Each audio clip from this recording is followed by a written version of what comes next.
Palabra de vida. Evangelio de hoy. Padre Carlos Yepes.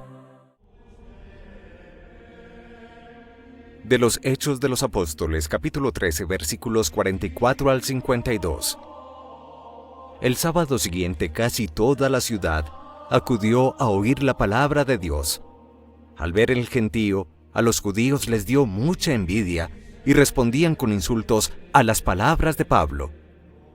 Entonces Pablo y Bernabé dijeron sin contemplaciones: «Teníamos que anunciaros primero a vosotros la palabra de Dios, pero como la rechazáis y no os consideráis dignos de la vida eterna, sabed que nos dedicamos a los gentiles. Así nos lo ha mandado el Señor. Yo te haré luz de los gentiles para que lleves la salvación hasta el extremo de la tierra». Cuando los gentiles oyeron esto, se alegraron y alababan la palabra del Señor, y los que estaban destinados a la vida eterna creyeron. La palabra del Señor se iba difundiendo por toda la región, pero los judíos incitaron a las señoras distinguidas y devotas y a los principales de la ciudad. Provocaron una persecución contra Pablo y Bernabé y los expulsaron del territorio. Ellos sacudieron el polvo de los pies como protesta contra la ciudad y se fueron a Iconio. Los discípulos quedaron llenos de alegría y del Espíritu Santo. Palabra de Dios. Te alabamos, Señor. Salmo 98. Los confines de la tierra han contemplado la victoria de nuestro Dios. Cantad al Señor un cántico nuevo, porque ha hecho maravillas, su diestra le ha dado la victoria, su santo brazo. Los confines de la tierra han contemplado la victoria de nuestro Dios. El Señor da a conocer su victoria, revela a las naciones su justicia. Se acordó de su misericordia y su fidelidad en favor de la casa de Israel. Los confines de la tierra han contemplado la victoria de nuestro Dios. Los confines de la tierra han contemplado la victoria de nuestro Dios. Aclama al Señor tierra entera. Gritad, tocad, vitoread. Los confines de la tierra han contemplado la victoria de nuestro Dios. Del Santo Evangelio según San Juan, capítulo 14, versículos 7 al 14. En aquel tiempo dijo Jesús a sus discípulos: «Si me conocierais a mí, conoceríais también a mi Padre. Ahora ya lo conocéis y lo habéis visto». Felipe le dice: «Señor, muéstranos al Padre y nos basta». Jesús le replica: «¿Hace tanto que estoy con vosotros y no me conoces, Felipe? Quien me ha visto a mí, ha visto al Padre. ¿Cómo dices tú, muéstranos al Padre? ¿No crees que yo estoy en el Padre y el Padre en mí? Lo que yo os digo, no lo hablo por cuenta propia. El Padre que permanece en mí, Él mismo hace sus obras. Creedme, yo estoy en el Padre y el Padre en mí. Si no, creed en las obras. Os lo aseguro, el que cree en mí, también Él hará las obras que yo hago, y aún mayores. Porque yo me voy al Padre, y lo que pidáis en mi nombre, yo lo haré para que el Padre sea glorificado en el Hijo. Si me pedís algo en mi nombre, yo lo haré». Palabra del Señor. Gloria a ti, Señor Jesús.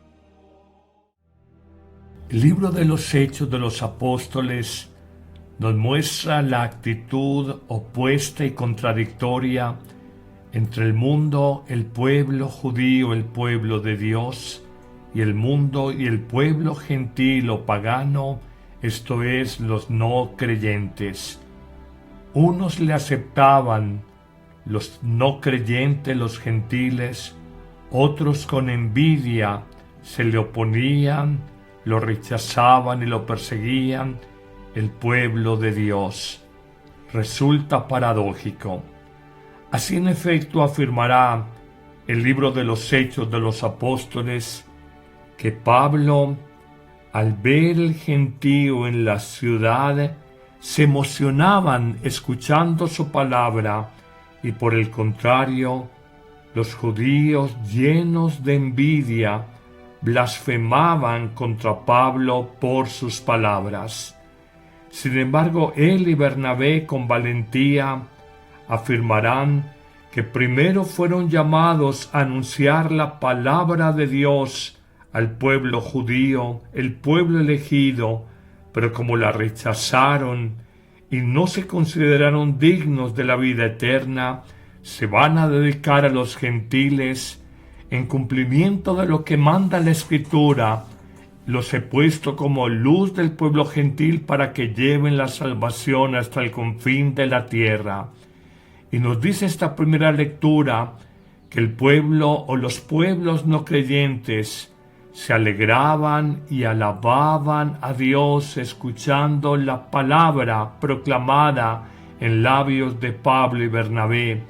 Y por el contrario, los judíos incitaron a algunas señoras distinguidas, supuestamente piadosas, y a los hombres importantes de la ciudad para provocar una persecución contra Pablo y Bernabé y expulsarlos de su territorio. Al final nos dicen que ellos, Pablo y Bernabé, con gran libertad de espíritu, sacudieron el polvo de sus pies y por su parte, llenos de alegría y de Espíritu Santo, se fueron a Iconio y a otras ciudades a predicar. Así nace la iglesia entre aceptaciones y rechazos, entre alegrías y conversiones de un lado y cerrazón de corazón y envidias de otro lado. Así ha crecido el Evangelio a lo largo de 2000 años. Pero pasemos precisamente a lo que hoy se nos propone en el Evangelio de San Juan, capítulo 14, cuando Jesús se duele de sus discípulos y les dice: si en verdad me conocieran a mí, conocerían también a mi Padre que me ha enviado. Felipe, pidiendo una aclaración, parece meter la pata cuando le dice a Jesús: muéstranos al Padre Dios y nos basta. Y Jesús, tal vez un poco dolido, le contesta: Felipe, hace tanto tiempo que estoy con ustedes y no me conoces. ¿Acaso no te das cuenta que quien me ha visto a mí ha visto al Padre? Es que Cristo es la revelación del Padre y podríamos decir que nosotros, muy en el fondo, somos Felipes, incapaces de reconocer a Dios en nuestros hermanos, en sus obras que lo respaldan y en la misma persona divina de Jesús. Pero avanzando en esta reflexión, encontramos algo que nos pone a pensar cuando Jesús de manera autoritativa dirá a los suyos: en verdad les digo. Y esta afirmación precede simplemente una enseñanza con autoridad, y dirá Jesús: el que cree en mí, también él hará las obras que yo hago y aún mayores, porque yo me voy al Padre.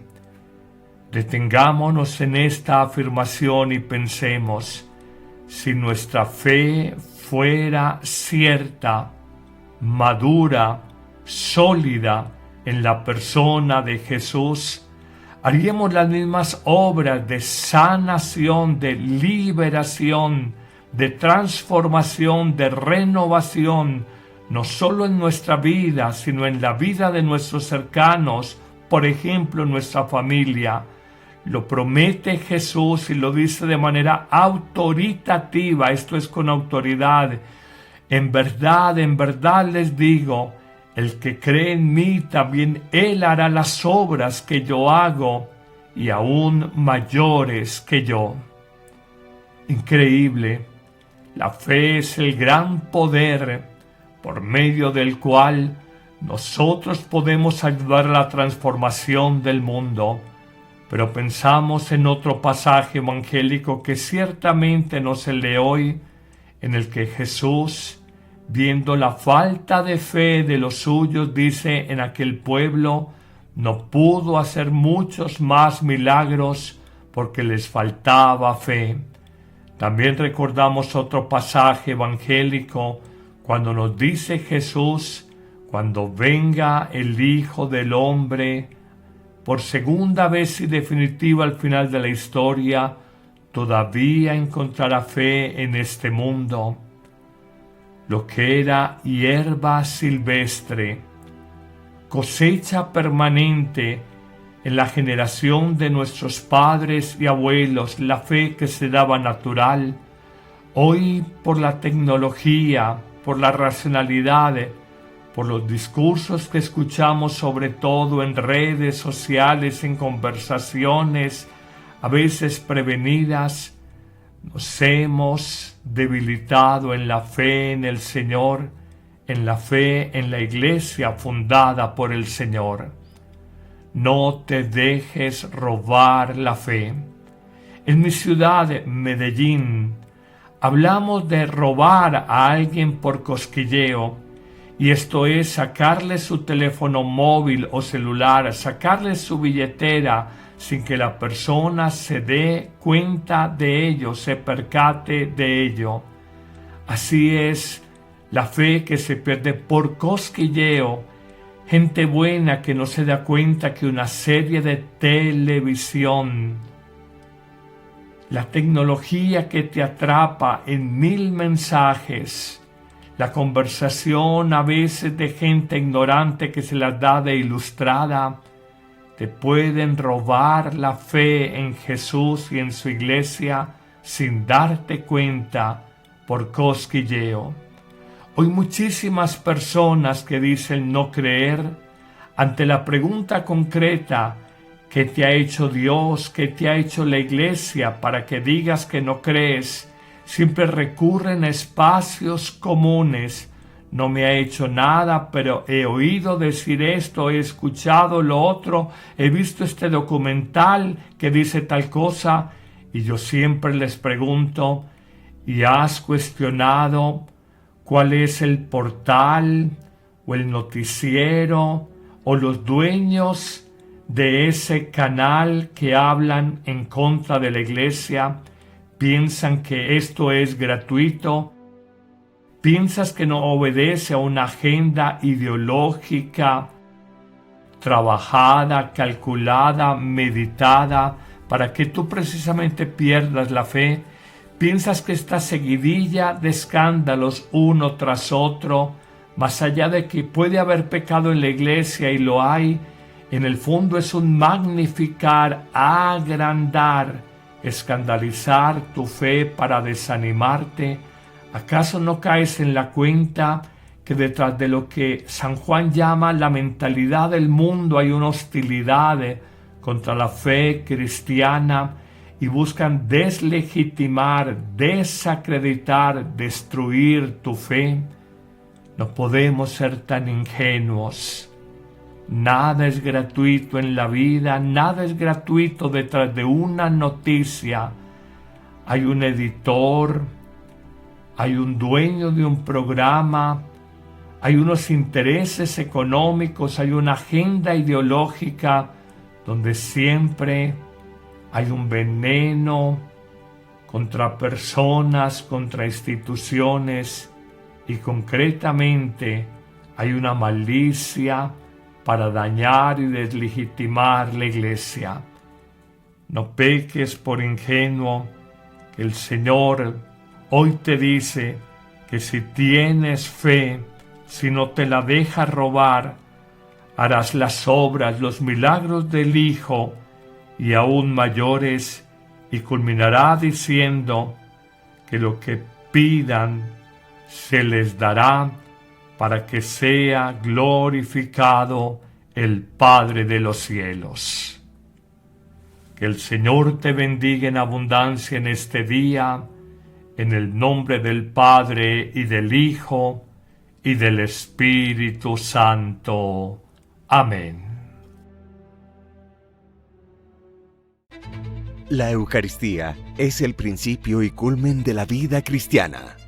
La Eucaristía es la oración más alta a Dios, la acción de gracias más sublime. El sacrificio pascual de Cristo que se ofrece por nosotros ante el Padre y se dona en el pan de vida que comemos.